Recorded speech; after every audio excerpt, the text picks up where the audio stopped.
আসসালামু আলাইকুম রহমতুল্লাহ। প্রিয় দর্শক, আশা করি আপনারা সকলে ভালো আছেন। আলহামদুলিল্লাহ, আল্লাহ তাআলার অশেষ মেহেরবানিতে আমিও ভালো আছি।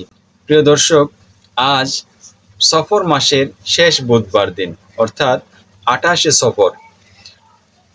এই সফর মাসের শেষ বুধবারকে আখিরি চাহার সোমবার বলা হয়। আখের অর্থ শেষ, চাহার সোমবার ফার্সিতে বলা হয় বুধবার দিন, অর্থাৎ শেষ বুধবার দিন। আর এই শেষ বুধবার দিন ইতিহাসে এই কারণে বিরল রয়েছে যে আল্লাহ রাসূল সাল্লাল্লাহু আলাইহি সাল্লাম মুহররম মাস থেকে লাবিব ইবনে আসাম জাদুকর ব্যক্তি দ্বারা জাদুকৃত হয়ে তিনি অসুস্থতা বোধ করতেছিলেন। আল্লাহ রাসূল সাল্লাল্লাহু আলাইহি সাল্লামকে জাদু করার কারণে তিনি ধীরে ধীরে অনেক অসুস্থতা বোধ করছিলেন। আর আল্লাহ রাব্বুল আলামিন আল্লাহর প্রিয় হাবিব সাল্লাল্লাহু আলাইহি সাল্লামকে সুস্থতা দান করার জন্য জিবরাইল আলাইহিস সালামের মাধ্যমে সূরা ফালাক ও সূরা নাস 11টি আয়াতের এই সূরা নাযিল করেন।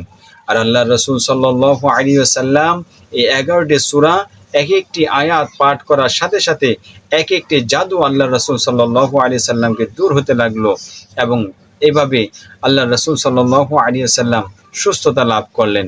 এভাবে 11টি সূরা পাঠ করার ফলে আল্লাহ রাব্বুল আলামিন তিনি থেকে 11টি জাদু, সেই সুচ সব কিছু দূর করে দিলেন, এবং আল্লাহ রাসূল সাল্লাল্লাহু আলাইহি সাল্লাম ধীরে ধীরে সুস্থতা লাভ করতে লাগলেন।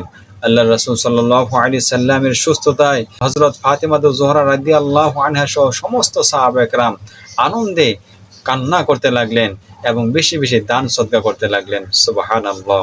তা আসুন আজকে বুধবার দিন আমরা যথাসাধ্য চেষ্টা করি মানুষকে, অসহায় মানুষের পাশে দাঁড়াতে, সাহায্য সহযোগিতা করতে এবং আমাদের নিজের সুস্থতার জন্য আল্লাহর কাছে প্রার্থনা করতে।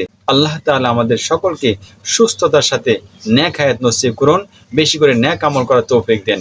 আমিন। আসসালামু আলাইকুম ওয়া রাহমাতুল্লাহ।